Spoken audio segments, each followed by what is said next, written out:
Good morning, fourth grade. I'm back again to read more of I Lived on Butterfly Hill. I first want to give a shout out to China. China, I loved your response yesterday that you sent me.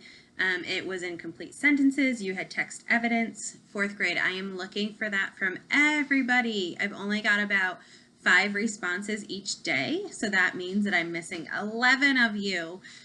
Please reach out if you need any help, but I'm looking for a daily response to these chapters that we're reading. All right, let's get started. Part 3, Only Returns. Page 270. The Refuge Against Oppression. Tia Graziella lets me stay home from school.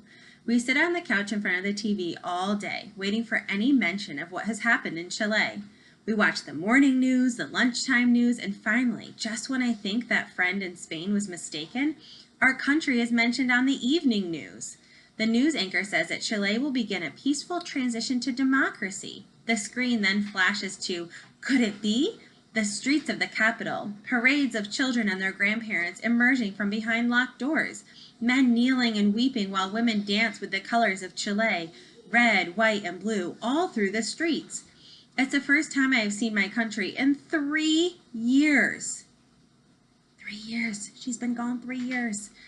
My mouth open in shock. I keep pointing to the screen and then turning it to look at Tia Graziella to make sure I'm not dreaming. Tia Graziella's face is soaked with tears. Oh, thank you. God is good. The TV now shows a reporter interviewing citizens of Santiago. How wonderful it is to hear the shh sound of their accents, like soft waves rolling onto the sand. Each voice holds a slightly different story. There seems to be more than one version of how the dictator died. My aunt's brow is wrinkled in concentration. Page 272. Some people believe that the general died drinking his own poison. Others point to the rumors that he suffered from long bouts of colds until 2 days ago, when he sneezed so hard that the roof of his bedchamber crashed all around him, trapping him cowering under the covers. And others say the earth conspired to end him and began to quake, but just in his own palace. In no other part of Santiago was even the slightest tremor felt. Not even a leaf fell from the trees. Much, much too soon, the reporter from Chile says goodbye. The anchor moves on to another story. No, wait, please stay. I reach my hands toward the television set, wishing I could grab those sights and sounds and hold them safe in my arms. Tia Graziella continues to cry, but she is also laughing. We are free, Tia Graziella, all of us. I can hardly believe it. We are free. We should sing, Celeste. And no sooner has she uttered the words than we move to our feet as one, put our hands over our hearts and sing. Pure Chile is your blue sky. Either you be the tomb of the free or the refuge against oppression. Tia Graziella pulls me into a tight hug. I feel so happy, yet at the same time, I am very afraid. I fear to see what has happened to my city, to my family, and my friends. Who will be there and who will be missing? I tremble at the thought of everyone and everything I know having disappeared. I look up at Tia Graziella, who seems just as lost in her own thoughts. Maybe we should just stay here? I'm finally getting used to Juliet Cove. I've made friends with the shadows that live in the woods and the vast silence of the snowy fields. It's like I have one foot on Juliet Cove and the other on Butterfly Hill. But then, I imagine the blue skies of Valparaiso. I see myself arriving at our house on Butterfly Hill for my birthday. Delphina is lighting the candles on my 1,000 layers cake and singing in Madupung. My friends and I run down the hills and water all the bougainvilleas in Valparaiso that shriveled and have refused to bloom since the day President Alarcón was killed. Page 274, Traveling Light. The next morning, we hover over the radio and drink café con leche. After her 3rd cup, Tia Graziella stands up and turns off the radio. That's enough, Celeste. We can't sit here all day listening to the announcements from Chile. You need to get ready to go home. My aunt trots over to the cluttered closet in the hallway, and I follow slowly. I'm not sure I heard her right. Tia? Mm-hmm. Her head is hiding inside the closet. Why did you say you? Aren't you coming too? I'm wondering the same thing, because Tia Graziella kept saying we are going home. Let's find out. My aunt pulls her head from between the winter coats and sits on the hallway floor. I sit down to face her and reach for her hands. They are cold, and her face suddenly looks pale and listless. Celeste, I was up all night thinking about returning home to Chile. She pauses and stares down at our entwined hands for a moment. I am not proud to admit this, but despite my happiness, I am filled with so much fear. I don't know if I'm ready to return. I left Chile to be with Guillermo, and it didn't take long for that to fall apart. But then I was too ashamed to go back because everyone had told me I was crazy to give up everything for a man I had only known for a few months. And I always hoped he might come looking for me. So I stayed a while, and then a while more. And I always felt, well, guilty for leaving my country for what I sometimes feel was a selfish reason, just before the time Chile would need me most. I don't know if I can face the truth when I return, that some of my friends and neighbors have been disappeared, that my own sister might be... I pull my hands and draw back in horror. No, no, no, I yell. Don't you dare say it. Don't you dare even think it. I run outside into the cold. I've never felt anger like this. I feel like I am tangled in my aunt's fear as well as my own, and I hate it. The fears are like thick cobwebs, and the more I try to escape, the tighter they become. I run over to the garage and kick the old oak door until it cracks with a snap. Aye, ow! I fall backward and clutch my foot. It sears in pain. I rock back and forth, rubbing my foot. Celeste, Mia. I feel Tia Graziella behind me. She puts a hand tentatively on my shoulder. I shrug it off. I'm sorry, Celeste. Please forgive me. You always have been so strong. Actually, you have been my strength these past 2 years. I'm not like my tiny young niece with a big heart as big and brave as a chorus of angels. I turn to face her. Tia Graziella? I say her name like a question, as if the woman standing before me is all the questions I couldn't answer. Celeste, you will make Mama and Nana Delfina so happy with your presence. And I know you will find Esmeralda and Andreas. I know you will find your parents. I know I will too, Tia. Forgive me, Celeste. See, I love you, Tia. I love you, Celeste. You are the daughter I never had. Now come inside. There's much to do. Page 277. Let your voice be heard. The first snows of the year have put the yard to bed in billowy sheets of white. I sit at my bedroom window, my face pressed to the glass. It's hard to believe that this is one of the last times I'll look out at the forest. In a few days, I leave for Chile.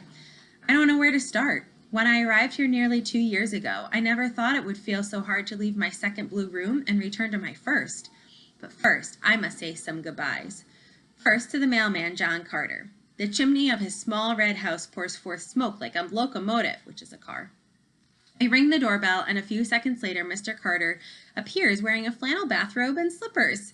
He's carrying the crossword from the daily paper in his hand. Of course, it's Sunday, every mailman's day off. Graziella, Celeste, to what do I owe this pleasant surprise? His eyes dance behind his bifocals. I don't have any letters today.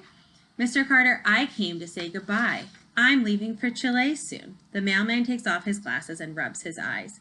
Really? Just like that? Oh, Celeste, I will miss you. I swallow hard. I want to thank you for being such a good mailman and always taking such good care of the letters that mean so much to us. Mr. Carter clears his throat. Maybe you could send me a letter from Chile, and I will be sure to write you from here. What is your address? Butterfly Hill. Wait, let me write it down for you. Mr. Carter hands me the crossword and pulls a pencil from his bathrobe pocket. Beneath the black and white grids that always remind me of train tracks leading to no place at all, I write Cerro Mariposa, Valparaiso, Chile, 2370835. No house number? He asks. I shake my head and smile. In the hills, everyone knows where everyone lives. Mr. Carter nods. Ah, no wonder you and your aunt are always so friendly to your neighbors. And yet I suspect that just as some things at home are simpler, others are more complicated. He gives us a knowing look. Yes, I say. If you visit my city someday, you will ride the cable cars that take you up and down the hills. They are almost 100 years old, and half the time they don't work. But just when everybody is ready to give up on them, suddenly you can hear the big wheels at the top and bottom of the hills start turning and pulling the cars up and down on pulleys, and then all day you can hear the cable cars rattle over the hills. Tia Graziella throws up her hands and adds, and you hear the voices of the people inside them, who are happy with our cable cars once again and swear they would never want to get rid of them. Mr. Carter chuckles. I understand. It is like that sometimes with the mail service. His face becomes serious and he puts his hands on my shoulders. And I understand, Celeste. Why, it is time for you to go home. If the cable cars are working again, you need to be one of the happy young people aboard them. Let your voice be heard. He gives me a big hug. Write to me and tell me all about it. Goodbye, Mr. Carter. Goodbye, Celeste. And Miss Graziella, what will you do? I'm staying here, Senor Carter. Please don't forget about me. Never. Tomorrow I will be at your door, hopefully with a letter from Chile. Gracias, Mr. Carter. My aunt and I speak in unison, and we wave goodbye to a man whose kindness I will never forget. Tia Graziella and I are quiet on the short ride home, but when we turn the corner on River Road, I realize that tomorrow is Monday, a school day, my last day on Juliet Cove. My stomach flip-flops. I wish it were my usual end of the weekend blues, but this is a feeling of dread. I think saying goodbye is the most awful thing in the world, I tell my aunt. Tia Graziella sighs softly in agreement. But remember, Celeste, something that your abuela Frida taught us all. In this family, there are no goodbyes, only returns. Tia, life is so strange and unexpected. Now that I finally have friends to miss, now that I am used to living here with you, why does everything have to change so suddenly? I know that I'm going home and I am happy, but a part of me feels like I am leaving home too. A part of me is sad. Oh, Celeste, por eso se llama exilio. That's why they call it exile. You belong everywhere and nowhere at all. I think about what my aunt has said. Maybe once you are in exile, you always are in exile. Always missing somewhere else, always carrying a bit from here and a bit from there, and always with a bit of a broken heart. Page 281, I'll be seeing you with my heart. I sit in school with a secret. I can hardly bear to look around the classroom. I keep my head down scribbling, Goodbye Juliet Cove, and sketching wild turkeys in my notebook. Celeste, you are so quiet today. Mr. Gary is saying something. I jerk my head towards the blackboard. Are you feeling well? I fight back tears and shake my head. Do you want me to call your aunt to take you home? I shake my head again. Home. Home is where I'm flying tomorrow night. And home is also where I'm leaving. No, Mr. Gary, I'll be fine. Okay, then why don't you read the next paragraph, which begins, Abraham Lincoln wrote the Emancipation Proclamation. At the end of the day, I walk down the hallway to my favorite classroom, number 44. Miss Rose has been over her desk, squinting through her purple reading glasses and grading papers. Miss Rose, I'm going back to Chile. She looks up at me confusedly. Celeste Marconi, hello. I hope I heard you wrong. You didn't say you were leaving, did you? Yes. When? Tomorrow. Miss Rose puts her hands to her heart. So soon? Just like that? She snaps her fingers. In the middle of the semester? I don't understand. Her face looks pained. Me either, Miss Rose. Miss Rose stands up and holds her arms out to me. I hug her and she says, I've never known a more courageous girl. Thank you, Celeste Marconi. You have taught us all so much. My tears wet the front of her pink sweater. Thank you, I sniffle. Thank you. I try again. For being so kind and patient. Thank you for teaching me English. And thank you for giving me books to read. I am taking Little Women home with me, and I know I will read it again and again and think of you. Miss Rose wipes her eyes and smiles. Celeste, I will never forget you. You arrived here so small and timid and sad with your eyes always turned to the ground, and now you are a flower that is always in bloom. I will miss hearing your beautiful laughter in the corridors. I give her one more hug. I should go. I told Valerie, Meg, and Charlie to meet me at the lighthouse. I have to say goodbye to them, too. Will you tell Mr. Gary and the rest of my class for me tomorrow? Tell them that I promised to write from Valparaiso. Miss Rose nods, gives me one more squeeze, and lets go. I turn around quickly and run out of her classroom, all the way down the long corridor, and push through the heavy double doors into the cold winter air. I find the big black boulder in front of the lighthouse, but the sun is setting and the cold fog rolling in from the Atlantic makes it hard to spot my friends. Then suddenly I hear, Charlie. Celeste, over here! Charlie, where are you guys? Here, 3 steps in front of your face. A hand reaches out from the mist and grabs my wrist. Meg, I cry startled. She pulls me toward her, and she and Valerie hold on to me and hug me all at once. Charlie stands close by with a sullen look upon his face and drags a piece of driftwood through the seaweed. Oh, Celeste, tell us what's going on, Valerie pleads. You've been acting so strange all day, and we just saw some kids in the schoolyard who said you were crying, and they heard a rumor that you were leaving. Page 284. I look at them and can't say anything, but I don't have to. But Meg shifts from one foot to the other in the sand. But we've only just become friends. She looks at her brother, who scowls even more.